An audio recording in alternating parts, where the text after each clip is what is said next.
Good morning. Today is September 29, 2024, and I just woke up.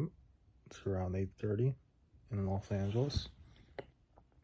Yesterday, I got a new table saw that I ordered from Amazon and chopped up some free wood I got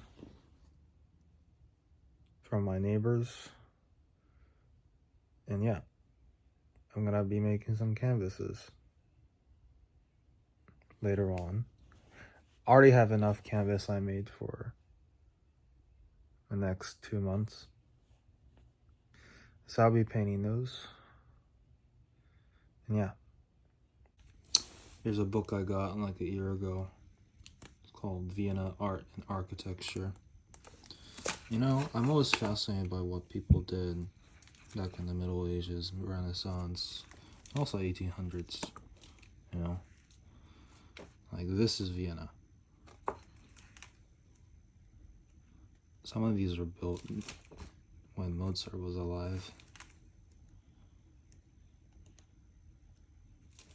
Schopenhauer. Is Schopenhauer from Vienna?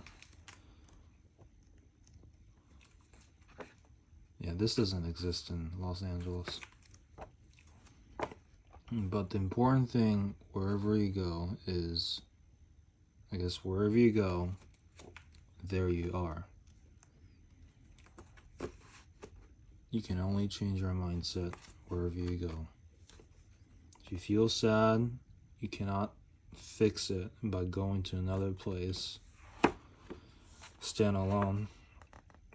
You gotta change yourself first, there and then go there. We're not here to experience all happiness. We're here to experience purpose.